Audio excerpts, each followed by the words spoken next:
Nós estamos convocando também todos os profissionais da educação para uma assembleia local. No dia 2 de março, nós vamos ter um grande ato do funcionalismo, lá no Rio, na Alerj, às 14 horas. E nós precisamos fazer um preparatório também em todos os municípios do estado do Rio de Janeiro, onde o CEP tem seus núcleos. Nossa reunião aqui vai ser no dia 29, na segunda-feira, às 17h30, lá na sede do CEP. Estão convocados para essa reunião todos os profissionais da educação que queiram participar da rede estadual, professores, funcionários, diretor de escola que queira aderir à greve também, né? Todos os profissionais da educação, não tem essa de eu não posso fazer, todo mundo pode fazer greve. Tá? A greve é um direito do trabalhador, como o Felipe explicou anteriormente. Todo mundo tem direito à greve. E quanto mais gente estiver em greve, mais seguros todos nós estamos. Porque juntos, realmente, nós somos fortes. Isso não é uma frase feita com efeito, não. Realmente, quanto mais gente na greve, é óbvio que mais o governo se importa, né? O governo treme, sim, quando os profissionais da educação, que já têm uma tradição de luta, se encontram e vão à luta. Quem dirá se encontrando agora com o restante do funcionalismo. Felipe, você ia tocar na questão do outro assunto. Pode falar, por favor. Não, assim, eu acho que a gente está questionando a questão financeira, né, que, na verdade, a grande pauta hoje da greve da rede estadual é defender os nossos direitos, né? Defender o salário seja pago no dia útil, no segundo dia útil, como era pago, e não no sétimo dia útil, né? Que a gente tenha garantia que esse salário seja pago até o final do ano de maneira correta, que a gente receba o 13º integralmente. E, ao mesmo tempo, se fala que não tem dinheiro, mas, no início do ano, o Pezão concedeu à Supervia 38 milhões, né, alegando que com isso não aumentaria as passagens de trem. Né? 15 dias depois, né, o governo e a Supervia declaram que a passagem de trem aumentar 40 centavos, de 3,20 para 3,60 ou de 3,30 para 3,70, não recordo. Né? Amanhã a gente terá na Alerj também, né, a votação, né, sobre uma isenção de 170 milhões à Light. Né? Ou seja, né, está financiando quem? Os grandes empresários, banqueiros, etc. Os lucros dos bancos desse ano são de bilhões, de trilhões de reais. E sem contar também que está se gastando um dinheiro enorme com Olimpíadas, ao passo que a educação cada vez está mais precarizada e a saúde também, com as pessoas morrendo nos hospitais, etc. Quando o Felipe fala nessa questão de votação na Alerj, a gente tem que lembrar também que o governo do Estado não trabalha sozinho no Executivo. Né? Todos esses pacotes que passam lá pela Alerj são responsabilidade de cada deputado também. E é importante que as pessoas estejam percebendo isso. Né? Quantos desses deputados estão trabalhando contra a educação, estão constantemente trabalhando contra os trabalhadores em geral, e as pessoas precisam acordar para essa realidade.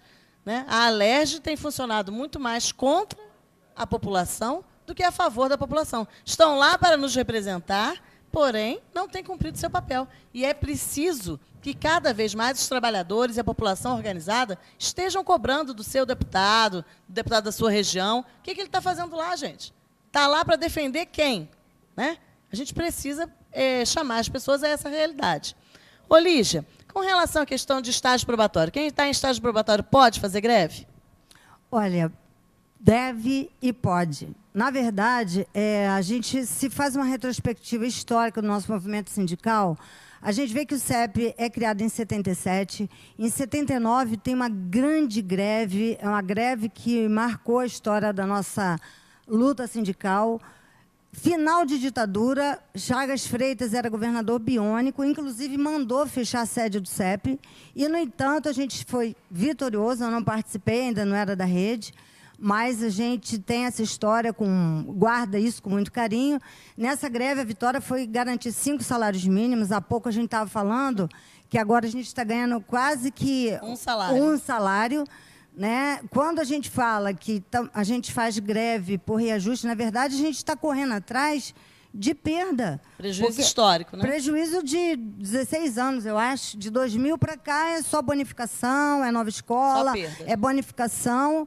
E, voltando ao estágio probatório, a luta, ela antecede, na verdade, a garantia constitucional dos direitos de greve que sai na Constituição de 1988. Portanto, hoje, todo mundo pode fazer greve. Os que estão ingressando agora podem ficar tranquilos. O estágio probatório não exime ninguém de estar na luta. É garantido, é direito constitucional. Fazendo só um adendo a essa questão do estágio probatório, a avaliação é feita, gente, em cima do que é trabalhado. Tá? Quando acontece a greve, quando a pessoa participa do movimento de greve, ela interrompe a sua prestação de serviço. Então, ela não pode ser avaliada naquele período em que ela não estava prestando serviço. O estágio probatório dela recomeça quando a greve termina e ela retorna às suas atividades. O período de greve não pode ser avaliado, porque ela não prestou aquele serviço. Tá? Ela estava no seu direito constitucional de exercer a greve. Né? Correr atrás dos seus direitos e, principalmente, a gente está correndo atrás de uma educação de qualidade. Sim, inclusive é bom a gente lembrar que o Código da Greve é o Código 61, que não penaliza quem está no estágio probatório. O que pode reprovar é o Código de Falta. Código 61, não atrapalha o desempenho do estágio probatório. E, para quem também, às vezes, fica receoso em relação a isso, todos os pontos de greve, os códigos 61, também já foram abonados. Os decretos se encontram lá na página oficial do CEP, qualquer um pode acessar. O governador abonou todos os períodos, porque isso é sempre assim. Tem a greve, depois tem as negociações, e aí o abono das faltas é óbvio, que os governos, na hora, não querem reconhecer, mas a greve é um direito do trabalhador, sim. Felipe, e o pessoal que... como é que fica essa questão na escola? A diretora pressiona? A gente tem que pedir a diretora para fazer greve? Não, jamais. A gente tem autonomia para poder expressar nossas ideias. Isso eu acho que não só na escola, mas em qualquer lugar de trabalho, né? Geralmente, quando a direção pressiona, isso se configura como assédio moral e você pode estar denunciando ela, não só no sindicato, e até em instâncias jurídicas outras, né? Enfim, eu acho que não tem que ter medo. Eu acho que esse momento... A gente não quer fazer greve por muito tempo, então, por isso, a greve tem que ser massiva, porque quanto mais gente participando da greve, mais rápido ela é, né? Mais uma vez, volto a frisar, é fundamental que os professores paralisem suas atividades por tempo determinado, né? Que expliquem para os alunos a necessidade da greve e a necessidade não só do apoio deles, e até mesmo que eles também lutem, porque é importante frisar que os estudantes têm autonomia para votar. Basta lembrar os estudantes de São Paulo, ano passado, que conseguiram, né, por enquanto, suspender a reorganização escolar. Os estudantes em Goiás também, que agora foram presos por estarem ocupando a Secretaria de Educação, em prol da qualidade de educação, contra a terceirização, que são lutas nossas. E lembrar que se a gente não lutar agora, né, cada vez mais vai ficar pior nossa situação, a ponto de ficarmos que nem em Goiás, né, com a privatização da educação, gerido por OS, ou seja, né, vamos perder nossa estabilidade, a educação vai ficar pior, e é isso que o governo quer fazer. Né? Qual é o receituário? É você sucatear para alegar que precisa se privatizar, quando o problema não é gestão, o problema é falta de recursos. Né? É recurso falta de investimento. Né? É recurso investido para o grande capital, para as Olimpíadas, para as Copas, para os empresários, para os bancos, etc. E para o trabalhador, né, a miséria de sempre. Trabalhador e condição geral das escolas, né, gente? Porque o pessoal também tem que começar a visitar a escola dos seus filhos. Porque fazer propaganda no governo é fácil, né? Dizer que reformou, pintou, é aquela casquinha ali na frente, gente. Lá dentro das escolas, a precarização está total. Né? Material de limpeza, escassez, alimentação escolar, escassez. E isso é tudo dinheiro. Alimentação escolar, por exemplo, é dinheiro carimbado. Eles estão usando em outras coisas verba carimbada. Porque a alimentação escolar, tanto nas prefeituras quanto no Estado, era para ser de primeiríssima. Tem dinheiro para isso, e tanto os municípios quanto a rede estadual têm a obrigação constitucional de triplicar o valor investido pelo FNDE.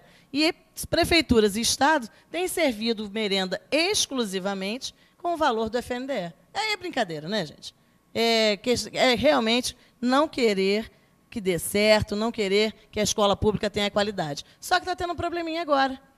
As escolas particulares estão ficando muito caras, né? E aí? Sim, sim. A classe média está começando a retornar também à escola pública. E aí? Como é que vai ser isso? Os governos vão ter que se preparar, né? Vão ter que melhorar a situação, porque não vai ficar do jeito que está. Então, gente, o nosso apelo aos profissionais de educação é procurar informação. Ninguém pode dizer hoje, no mundo atual de informação rolando para lá e para cá, Facebook, e-mail, grupos no WhatsApp, internet à vontade, ninguém pode se dar o direito de dizer que não participa de movimento A, B ou C, porque não sabe. Quem não sabe, procure se informar. Nós fizemos uma greve, vamos fazer uma greve esse ano, diferente até no seu início. Né? Nós resolvemos a greve, votamos por greve, há uma semana antes, para quê? para que haja tempo dessa preparação nas escolas, para que todo mundo possa conversar com seus alunos, ninguém seja pego de surpresa. Nosso objetivo não é atrapalhar a população, é que a população entenda também o que está acontecendo lá dentro da escola pública. O que está sendo feito? Não tem professor? Como é que é esse sucateamento? Não vai atacar só professor, não, gente. Vai atacar toda a comunidade escolar. E isso que a Rose colocou é importante frisar, porque quando se tem uma greve da educação, principalmente, a mídia, em geral, começa a criticar, né, e criminalizar a greve e coloca como um discurso que, coitados, os alunos estão sendo prejudicados. Mas essa não é a realidade, né? Além da greve ser um grande instrumento pedagógico, muitas vezes com muito mais valor que simplesmente uma aula conteudista em sala de aula, né, os alunos estão prejudicados antes da greve. Estão prejudicados pela falta de professores, pela falta de alimentação, pela falta de material de estudo, enfim, pela falta de laboratórios, como eu coloquei anteriormente. Ou seja, então, como esse aluno que é totalmente carente no sentido de ter uma boa escola, ele vai conseguir ter um sucesso na sua vida, na sua carreira, etc., né? Quando ele for competir com um aluno, com um filho de um rico, ele vai perder. Ou seja, então, na verdade, a greve é justamente para melhorar não só nossas condições de trabalho, como também as condições de estudo do aluno. Ou seja, então, não caia nesse discurso que a greve prejudica os alunos. Não. Os alunos já estão prejudicados porque os governos prejudicam os alunos com a condição oferecida pelo ensino. Eu vou pegar carona no que a Rose falou, que esse ano a gente usou uma estratégia diferente que eu achei muito interessante, que é essa da gente já anunciar uma greve uma semana antes. Estrategicamente, isso é excelente, porque dá tempo de até os professores que não costumam estar presentes na Assembleia tomarem conhecimento, é o tempo da gente fazer contato com a comunidade, com os alunos. É incoerente para a gente que é da área humana, história, filosofia, sociologia, ou que, até por uma prática política, a gente falar das revoluções e a gente está acomodado dentro da sala de aula com péssimas condições de trabalho. E esse ano, além disso, a gente tem que levar em conta, e aí é um recado para os professores que ainda não se decidiram, que provavelmente essa greve vai unificar todo o funcionalismo público estadual. A FAETEC já está com indicativo de greve, a UERJ com indicativo de greve, então, CEDERJ, então é o funcionalismo todo, até porque as medidas punitivas do governador atingiram o funcionalismo como um todo.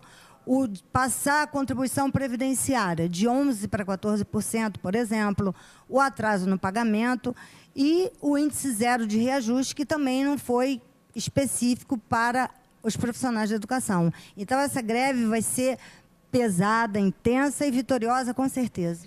Mais um informe também, gente, importante para quem fica preocupado com a questão da legalidade da greve. Esse anúncio, uma semana antes, também vai servir para isso, para que sejam cumpridas todas as formalidades legais do anúncio da greve. Ofícios, comunicação à justiça, comunicação ao governo, todas as formalidades legais estão sendo cumpridas, porque nós estamos lidando com governos que costumam se aproveitar dessas formalidades para prejudicar os trabalhadores. Então, fiquem tranquilos com relação a essa parte. O Departamento Jurídico do CEP está tomando todas as providências cabíveis para o início da greve no dia 2. Estamos esperando pelos companheiros para a luta. Precisamos de todos, nós vamos precisar de todo mundo. Nós vamos para o nosso intervalo e já voltamos.